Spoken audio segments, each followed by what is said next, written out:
마태복음 14장 13절에서 21절까지입니다. 다 같이 봉독하시겠습니다.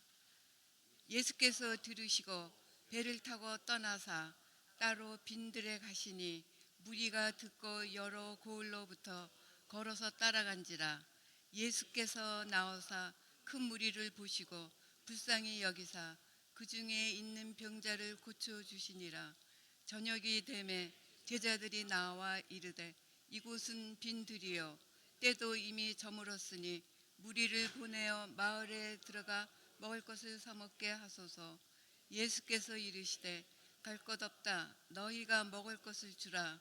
제자들이 이르되 여기 우리에게 있는 것은 떡 5개와 물고기 2마리 뿐이니이다.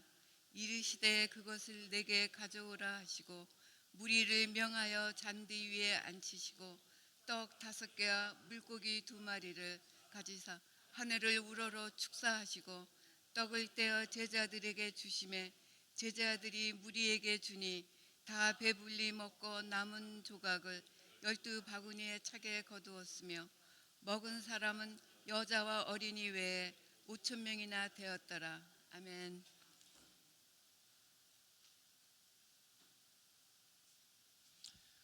할렐루야. 오늘도 말씀 듣기 전에 우리 서로 인사 나누겠습니다. 엄지손가락 들고요. 오직 예수, 줄여서 오예, 오예, 오예. 할렐루야. 올해 표 같이 합니다. 시작. 여호와의 사랑을 입은 자는 그 곁에 안전히 살리로다. 신명기 33장 12절 말씀. 아멘. 이게 작게 가까이 모여서 하니까 또 새롭습니다. 우리가 2012년도에 그 버크의 예배 성전을 사용하다가 이쪽으로 이제 오게 됐거든요. 2012년도에. 근데 그때만 해도 우리가 본당을 쓰질 못했었답니다. 그래서 여기를 이렇게 썼었는데 뭐 그때는 이제 조금 더 넓게 이제 썼었죠. 그래서 뭐 이제 스테이지도 있긴 하긴 했지만은 사실 좀 많이 힘들었다고. 그리고 이게 설치하고선 또 치웠다가 또 설치했다가 치웠다 여기서 친교도 하고 막 이래야 되니까 이제 그랬다고 얘기를 들었습니다. 그런데 오랜만에 이렇게 하니까는 물론 뭐 대부분 다 처음 여기서 이렇게 예배를 드려보는 건데 그러다 보니까 또 그런 생각이 들어요. 우리가 그동안에 얼마나 참 예배 장소 정말 예배드리기 좋은 그런 곳에서 예배를 드려오고 있는가 이걸 다시 한번 깊이 더 감사하는 그런 시간이 아닌가라는 생각을 해봅니다. 물론 뭐 예배드린 장소가 뭐 그렇게 중요한 거는 아닙니다. 그래도 우리가 하나님 앞에 집중할 수 있는 그런 예배 처소가 있는 것이 얼마나 감사한지. 다음 주에는 본당에 들어가시면서 예배 드리실 때 그런 마음으로 두렵고 떨리는 마음으로 감사하시면서 들어가셔야 됩니다. 오병이어 기적 오늘 이 오병이어에 대해서 말씀을 나누는데요. 이 오병이어 기적은요 유일하게 네 복음서에 다 기록이 되어 있는 겁니다. 그러니까 그만큼 사실적인 거고 분명한 그런 역사적인 그런 기록이다라는 확실히 일어났던 그런 사건이다라는 것을 우리가 알 수 있습니다. 제가 처음 신학교 들어갔을 때 교수님이 제일 처음 낸 숙제가 제가 전에도 한번 말씀드린 것 같은데 처음 낸 숙제가 이거예요. 오병이어. 이 오병이어에 대해서 뭐 논리적으로 또는 뭐 과학적으로 지식적으로 알고 있는 모든 걸 총동원해 가지고 그것을 설명하라 그거예요. 그 굉장히 고민되더라고요. 이걸 어떻게 설명을 하지? 여러분 중에서 혹시 설명하실 분 있어요? 오병이어 기적? 이게 납득이 갈 만큼? 그래서 그때도 그랬습니다. 이 신학 공부, 이게 시작부터 험난하다 이런 생각을 했습니다. 쉽지 않겠다. 근데 저도 막 고민을 했어요. 고민을 하고 이걸 어떻게 해야 되나. 그리고 이제 저는 그렇게 대답을 했습니다.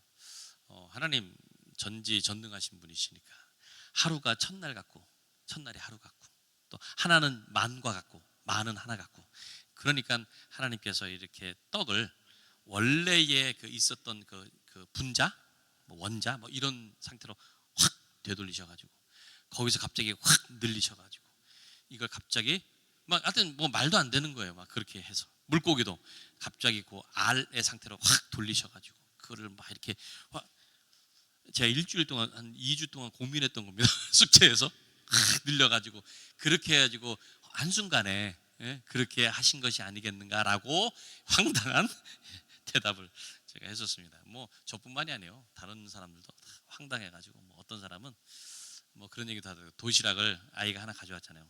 물고기가 도시락 가져왔는데 아이만 가져온 게 아니고 다른 사람도 다 가져왔다는 거예요.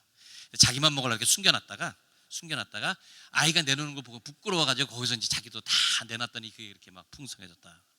또 누구는 그 아이가 가져온 거 그게 전부 단데 아무것도 안 가져왔는데 아이가 내놓는 걸 보고서 너무 감동이 돼가지고 안 먹어도 배가 불러가지고 다들 뭐 바람이 찼다고 그러나 뭐 하든 그 말도 안 되는 그런 황당한 그런 답들을 막 내놨었습니다. 근데 교수님께서 그러시는 거예요. 정답을 말씀하지 않으세요. 정답을. 그러면서 그러시는 거예요. 자신도 알 수 없다고. 왜냐하면 성경에 기록이 돼 있지 않으니까. 성경에 없는 걸 자기가 어떻게 알 수 있냐. 그러면서 하시는 말씀이 성경에 있는 그 사실이지만은 성경에 있는 사실이지만 그거를 그냥 맹목적으로 그냥 믿으면 안 된다는 거예요. 신학생이라면 적어도 이게 어떻게 됐을까 고민하고 나름대로 분석을 하고 생각을 하고 그렇게 해서 고민을 해봐야 그 믿음이 진짜 믿음이 된다는 거예요. 그러니까 고민해서 정답을 찾는 게 아니고 고민해서 정말 그 뜻을 깨달으려고 해야 된다는 거예요. 그래서 성경에 있는 것에 대해서 증거를 하고 증명하는 것 이게 신학이 아니고 그 분명한 사실을 믿을 수 있도록 이끄는 것이 신학이다라고 했어요. 하여튼 그래서 잘 맞췄습니다. 잘 맞췄는데 자 오늘도 여러분들이 이 오병이어 기적을 분명한 하나님의 역사인 것으로 믿으십니까? 믿으시는데 그거를 그냥 맹목적인 게 아니고 정말 여러분들의 삶에 하나님께서 진짜로 이루시는 기적이라고 하는 것을 온전하게 깨닫는 그런 여러분들 되시기를 간절히 바라고요. 그래서 오늘 본문을 같이 좀 살펴보도록 하겠습니다. 먼저 13절, 14절. 예수께서 들으시고 배를 타고 떠나사 따로 빈들에 가시니 무리가 듣고 여러 고을로부터 걸어서 따라간지라. 예수께서 나오사 큰 무리를 보시고 불쌍히 여기사 그 중에 있는 병자를 고쳐주시니라. 자, 예수님께서 제자들과 배를 타고 따로 빈들에 가셨다고 했어요. 빈들에. 근데 마가복음서에 보면은 이 사건에 이렇게 기록을 하고 있어요. 제자들에게 예수님께서 한적한 곳에 가서 쉬어라라고 이렇게 말씀하세요. 그러니까 이제 너무 이제 사역에 이제 많이 이제 힘들었으니까 좀 이렇게 사람이 많지 않은 곳에 가서 몸도 쉬고 마음도 쉬고 좀 그렇게 쉬라고 한 거예요. 그런 목적으로 이제 그래서 빈들에 이제 간 겁니다. 그런데 그 성경학자들에 따르면은 이곳이 이제 벳세다 근처에 있는 어떤 광야일 것이라고 합니다. 광야. 사람들에게 좀 이렇게 드문 곳에 그런 광야, 그런 빈들. 그런데 오늘 말씀 보니까 무리들이 예수님이 제자들과 함께 그쪽으로 이제 배를 타고 가는 것을 보면서 어떻게 했어요? 몰려갔어요. 배를 타고 이제 아마 그 호숫가로 근처로 해서 쭉 아마 갔겠죠. 이렇게 따라서 쭉 옮겼겠죠. 그러니까 사람들이 그걸 보고 예수님 저쪽으로 가시는구나 하고서는 어떻게 해요? 막 땅으로 해가지고 육지로 해가지고 막 따라서 거기까지 간 거예요. 근데 거리가 보니까 가버나움이라는 곳에서 아마 갔을 것이다 라고 추정을 하는데 거기까지 거리가 한 4km에서 5km 정도 됩니다. 4km 한 2, 3마일 정도 되는 거래요. 그러니까 뭐 물론 뭐 마음 먹고 가려고 하면 가겠지만은 굳이 거기까지 그렇게 가려고 하는 게 이게 쉬운 건 아니에요. 걸어서 배 타고 가시는데 걸어서 그게 쉽지 않아요. 중간에 집으로 가고 싶은 마음이 있지 않겠어요? 여러분 같으면 어떻게 했어요? 여러분 같으면 한 2, 3마일을 걸어서 그 우리가 봄에 야외 그 피크닉을 여기서 하잖아요. 여기서 하는 이유가 여러 가지 이유들이 있겠지만 그 중에 하나가 뭐냐면 파크로 가면은 여기서 예배 드리고 파크 가는 사이에 다 또 그냥 가버리셔야 합니다. 중간에 거기까지는 못 가셔. 예, 그래서도 여기서 그냥 여기서 여기는 다 가잖아요. 예. 그러니까 그게 참 그런 것도 있는 거예요. 이게 2, 3마일 정도를 이렇게 따라서 간다? 어디 가실지도 모르는데 그만큼 열정이 있었다는 거예요. 마음에 간절한 마음이 있었다는 겁니다. 그렇게. 그러니까 예수님께서 좀 쉬려고 가는 거였는데 조용히 어찌 보면 좀 피신하신다고 그래야 되나? 그런데 그걸 사람들이 따라갔는데 그 규모가 얼마였어요? 큰 무리라고 했더니 나중에 보니까 여자와 어린이를 제외하고도 5천 명이나 된 거예요. 5천 명. 얼마나 어마어마한 사람들이었습니까? 5천 명. 근데 그렇게 따라오는 그 큰 무리를 보시고 예수님께서 불쌍히 여기시다 그랬어요. 불쌍히. 그래서 그들을 외면하지 않으시고 병자들을 고쳐주셨다 그랬어요. 그러다가 날이 저물었습니다. 15절부터입니다. 15절, 16절. 같이 읽을까요? 시작. 저녁이 되매 제자들이 나와 이르되 이곳은 빈들이요 때도 이미 저물었으니 무리를 보내어 마을에 들어가 먹을 것을 사 먹게 하소서. 예수께서 이르시되 갈 것 없다. 너희가 먹을 것을 주라. 자, 제자들이 보니까요 이렇게 있으면 안 되겠다는 생각이 드는 거예요. 그래서 예수님께 제안을 합니다. 이제 해도 이제 뭐 넘어가고 캄캄해지니까 이 사람들을 보내야 되지 않겠냐는 거예요. 식대도 지났으니까 이제 뭐 마을에 가서 사 먹게 하든지 이제는 보내야 될 것 같습니다라고 얘기를 합니다. 근데 예수님께서 거기서 조금 당황스러운 말씀하세요. 뭐라고 하시죠? 너희가 먹을 것을 주라는 거예요. 너희가 먹을 것을 주라는 거예요. 이게 얼마나 당황스러운 거예요. 그럴 수밖에 없는 게 제자들이 무슨 먹을 것을 가지고 다닙니까? 예? 먹을 것을 막 가지고. 그런데다가 남자들만 5천 명이니까 뭐 여자들 아이들까지 하면은 적어도 10,000명 이상, 최대 2만 명까지도 잡는데 2만 명을 먹을 것을 갖고 다니냔 말이에요. 제자들이. 그럼 말도 안 됩니다. 말도 안 되는. 그렇게 먹을 수 있는 그런 분량의 음식도 없어요. 그래서 다른 복음서에 보면 오늘 이제 본문에는 없지만은 다른 복음서에 보면 빌립이 나옵니다. 빌립이 딱 계산을 해봐요. 그러더니 대략 한 200데나리온 정도. 200데나리온. 200데나리온이면은 200일어치의 품삯입니다. 지금으로 하면 한 2만 불 정도 된다고 생각하면 돼요. 2만 불. 그러니까 식사 한 끼가 이제 2만 불이 되는 거예요. 2만. 근데 그런 돈을 가지고 다니지도 않았을 뿐더러 그 돈이 있다고 해서 식사비로 쓸 수도 없는 거예요. 그러니까 얼마나 황당한 얘기입니까? 아무리 계산을 해도요 답이 나오지 않는 그런 상황입니다. 근데 그런 상황을 예수님께서 모르실 리가 없는데도 너희가 먹을 것을 주라고 말씀하시는. 자, 이어서 보겠습니다. 더 17절, 18절. 자, 제자들이 이르되 여기 우리에게 있는 것은 떡 5개와 물고기 2마리뿐이니이다. 이르시되 그것을 내게 가져오라 하시고. 요한복음에서는 한 아이가 쌓은 그런 도시락이라고 얘기를 합니다. 그래서 떡 5개하고 물고기 2마리. 그러니까 이거는 한두 사람 정도 먹을 만큼의 양이에요. 떡 5개, 물고기 2마리. 거기 모인 사람들의 허기를 채운다는 것은 말도 안 돼요. 만약에 우리가 오늘 점심을 우리 먹잖아요. 밥 먹고 끝나는데, 근데 인절미 5개 있고 코다리, 명태 코다리 2접시 딱 있어요. 그거 갖고 우리가 먹는다고 해도 우리는 말이 안 돼요. 그거 갖고 어떻게 우리가 다 먹어? 근데 지금 한 2만 명 가까이 있는데 거기에 지금 그거 보리떡 5개하고 물고기 2마리란 말이에요. 예수님 그것을 가지고 오라. 아주 작은, 이건 말도 안 되는. 근데 예수님을 볼 때는 그것에 개의치 않으시는 것 같이 보입니다. 이것이 무엇을 의미할까요? 예수님은 당신이 일을 하시는데 어떤 계산에 따라서 하지 않으시는 거예요. 하나님의 일이라고 하는 것은요 계산해서 하는 게 아닙니다. 어떤 상식 또는 이해할 수 있는 그런 차원을 가지고 일하시지 않는다는 거예요.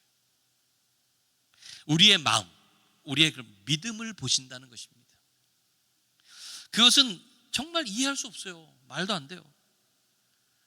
근데 그런 정말 말도 안 되는 것을 가지고 일하는 것이 믿음이라는 거예요. 믿음. 오늘 예수님께서 바로 그걸 보여주시는 거예요. 그러니까는 보리떡 5개, 물고기 2마리 그것과 계산해서 그것과는 아무 상관이 없다. 너희의 마음을, 너희의 믿음을 보고 싶다는 거예요. 믿음이 기준이라고 하는 것은요 절대 세상의 기준과는 다릅니다. 세상은 1 더하기 1은 몇이에요? 1 더하기 1은? 1 더하기 1은? 귀요미? 1 더하기 1은 2. 딱 나와요. 정확 계산대로 돼요. 그러니까 예를 들면은 5천 명이 먹일 거면은 5천 식사 딱 있어야 되는 거예요. 그게 1 더하기 1은 2 식으로 딱 있어야 됩니다.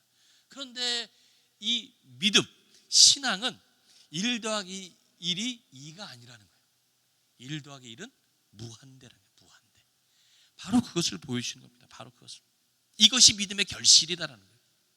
자, 19절 말씀 보죠. 19절. 무리를 명하여 잔디 위에 앉히시고 떡 5개와 물고기 2마리를 가지사 하늘을 우러러 축사하시고 떡을 떼어 제자들에게 주심에 제자들이 무리에게 주니 그랬어요. 자, 먼저 떡 5개와 물고기 2마리를 가지고 하늘을 향해서 뭘 하셨어요? 축사. 이 축사가 뭐예요? 감사기도예요. 감사기도. 지금도 우리는 식사하기 전에 감사기도 하죠. 음식을 놓고. 당시의 유대인들도 다 그랬습니다. 식사를 하기 전에 식탁을 이렇게 놓고 음식을 놓고서는 축사 감사기도를 드리는 거예요. 감사기도. 근데 한번 보세요. 음식이 없어요. 음식이 없는데 감사기도를 드린다는 게 말이 됩니까? 음식이 없어요. 보리떡 5개, 물고기 2마리. 5천 명, 10,000명, 2만 명이 있는 데서 그걸 가지고 식사 기도를 한다는 게 말이 안 돼요. 혼자 드시는 기도가 아니에요. 예수님 혼자 드시겠다고 기도한 게 아니에요. 그 모든 사람들을 위해서 식사 기도를 하셨다는 거죠. 감사의 기도를. 그리고 잔디 위에 앉히시고라고 그랬죠. 앉히시고가 그냥 앉는 게 아닙니다. 이 앉히시고라고 하는 이 단어는 당시의 유대인들의 식사를 위해서 앉는 자세를 말하는 거예요. 우리는 이제 앉아서 이렇게 먹지만은요, 유대인들은 그렇게 안 하고 약간 이렇게 비스듬하게 이렇게 해서 이 팔을 괴고 비스듬하게 해서 이렇게 먹어요. 이렇게. 그러니까 여기서 앉으라고 한 것은 뭐냐면 식사를 하기 위해서 앉힌 거예요. 식사를 하기 위해서. 그래서 이렇게 모여가지고 둘러 앉거든요. 가운데 음식을 놓고 먹기 때문에 좀 둘러 앉는데 그렇게 앉으라는 거예요. 다. 그러면 어떻게 했어요? 거기에 앉아 있는 거기 그 말을 들은 사람들이 아무것도 없는데 아니 무슨 식사 배달이 오나? 그럴 거 아니겠어요? 그렇죠? 근데 그렇게 앉히라고 한 겁니다. 앉히라고. 식사를 하기 위해서 앉히라. 식사를 하기 위해서 기도를 하시고 식사를 하기 위해서 앉혀놓은 거예요. 아직 보리떡 5개하고 물고기 2마리밖에 없는 상황이에요. 어디 가서 먹을 것을 구해야 되는지 아니면 그냥 집으로 돌려봐야 되는지 막 고민하고 있는 그런 제자들의 입장에서는 아니 왜 식사를 위한 준비를 하실까? 이런 의문이 들지 않겠어요? 뭘 하려고 그러시나? 제자들도 그렇고요. 거기 모여있는 모든 사람들이 다 의아해했을 겁니다. 그런데 어쨌든 이 말씀에 보면은 그대로 행했다는 거예요. 예수님께서 말씀하신 대로 제자들은 그렇게 했고 거기 모인 모든 사람들이 그 말씀대로 순종을 했다는 겁니다. 순종했다. 다 식사 대용을 앉았습니다. 그리고 제자들이 예수님께서 주시는 대로 그들에게 나눠줬다는 거예요. 나눠줬다. 근데 솔직히 저희는 이 과정이 굉장히 궁금하잖아요. 어디서 생겼나? 보니까는 뭐 어디서 가져온 것도 없어요. 없어요. 거기 굳이. 어떻게 이게 늘어나서? 우리가 궁금한 거 그잖아요. 어떻게 이 음식이 늘어나서 어떻게 이것을 사람들에게 주었을까? 어떻게 그게 진짜 엄청난 기적과 같은 것일 텐데 왜 이 기록이 네 복음서에 한 군데도 없어요? 한 군데도 없어요. 아무리 눈을 씻고 봐도요. 이 부분은 전혀 기록되어 있지 않습니다. 그렇게 하고 나서 20절로 넘어가잖아요. 20절, 21절 보세요. 다 배불리 먹고. 왜 그 중간이 없죠? 다 배불리 먹고. 남은 조각을 12바구니에 차게 거두었으며 먹은 사람은 여자와 어린이 외에 5,000명이나 되었더라. 예수께서 가라사대 너희가 먹을 것을 주라. 너희가 먹을 것을 주라. 이 말씀을 우리가 잘 새겨야 됩니다. 하나님께서 놀라운 역사를 이루시는 것의 그 특권이 바로 여기 있다는 거예요. 우리에게 준 특권. 우리가 최선을 다해서 순종할 때에 아무리 부족하고 모자라고 말도 안 되는 상황이지만은 나중에는 차고 넘치는 풍성함이 분명히 있게 된다는 거예요. 바로 그것을 말씀하는 겁니다. 사실 어떻게 보면 그래요. 오병이어의 기적이라고 하는 게 뭐 대단한 기적이라고 생각하지만 한 끼에 해결한 거예요. 그냥 한 끼. 그렇잖아요. 그 사람들. 뭐 굳이 안 먹어도 돼요. 그리고 뭐 돌려보내서 알아서. 예? 그리고 뭐 은혜가 이제 충만하니까 우리 오늘 저녁은 굶읍시다. 굶어도 되는 거예요. 그렇죠? 그런데 왜 굳이 예수님께서 너희가 먹을 것을 주라라고 하면서 그 떡 5개하고 물고기 2마리로 5,000명을 먹이고도 12바구니가 남을 만큼의 기적을 한 끼를 위해서, 그냥 먹는 걸 위해서 왜 하셨어요? 지금 보면은 굳이 그런 능력을 거기에 허비할 필요가 없는 거잖아요. 생각해 볼 때. 그렇죠? 한 끼 먹자고 엄청난 그 기적을 행하신 거. 근데 아까 우리가 14절에서 예수님께서 그 무리들을 보시면서 불쌍히 여기셨다고 했습니다. 불쌍히 여기셨다. 그 불쌍해. 그들이 왜 불쌍했나? 한 끼를 못 먹어서 불쌍했을까요? 그게 아닙니다. 그들이 떡보다도 더 귀한 하나님의 생명의 떡을 깨닫지 못하기 때문이었어요. 하나님 나라에는 모든 것이 풍성한 것을 알지 못하기 때문이었습니다. 그래서 아주 미세한 음식, 오병이어를 가지고 그 많은 사람을 먹이고도 남았다는 것을 보여주시기 위해서. 보여주시기 위해서. 너희가 먹을 것을 주라라고 하신 말씀과 다 배불리 먹고 남은 조각을 12바구니에 가차게 거두었으니, 이게 중요한 거예요. 이 두 말씀이 중요한 겁니다.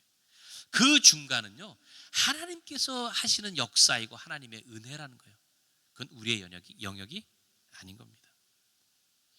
여러분이 가진 것은 비록 적을지라도 여러분이 가진 그 믿음은 훨씬 크다는 것을 깨닫기를 바랍니다. 순종함, 진실함이 크고 놀라운 믿음의 기적을 일으킨다는 것을 기억하시는 여러분들 되시기 바랍니다. 우리 스스로 부족하고 다른 사람들에게 베풀 수 있는 여유가 전혀 없어도 하나님께서는 우리의 가진 것을 통해서 일하신다는 거예요. 우리가 알 수 없는 방법으로 일하시는 줄로 믿습니다. 성경은 이처럼 그 많은 음식이 어떻게 생겼는지에 대해서는 기록하고 있지 않아요. 성경에 기록되어 있지 않은 것은 중요하지 않다는 겁니다. 어떻게 생겼느냐? 우리는 그게 중요한데요, 성경은 그건 중요하지 않다는 거예요. 우리가 어떤 일을, 하나님의 일을 할 때 이걸 어떻게 해야 되느냐? 그거는 중요하지가 않다는 거예요. 그거는 누가 하느냐? 하나님께서 하시는 거예요. 하나님께서 하시는 거예요. 우리는 그저 순종하는 거예요. 내가 있는 것으로. 보리떡 5개, 물고기 2마리 정도밖에 안 돼요. 그런데 하나님은 그것을 가지고 일하신다. 우리가 순종하면서 하나님의 말씀을 믿을 때에 엄청난 기적과 같은 은혜가 넘치게 될 것이라는 말씀입니다. 너희가 먹을 것을 주라고 말씀하시지만 사실은 하나님께서 이미 다 예배해 놓으셨어요. 다. 그리고 하나님께서 행하시고 하나님 것으로 다 주시는 거예요. 너희가 주라고 하시지만 하나님께서 다 하신다는 거예요. 예수님께서 이 땅에 오신 것은 하늘의 기쁨이 충만하게 하기 위해서 오신 줄로 믿습니다. 하늘의 은혜가 충만하게 하기 위해서 오신 줄로 믿습니다. 하늘의 풍성한 축복을 가지고 오신 그 예수님의 탄생을 우리가 기다리잖아요. 그 기다리는 여러분들의 마음에 이와 같은 하늘의 기쁨, 하늘의 은혜가 충만히 넘치는 그런 삶이 되시기를 간절히 축원합니다. 우리 이 시간에 함께 우리 찬양하고 기도하도록 하겠습니다. 우리 거룩하신 하나님, 주께 감사드리세.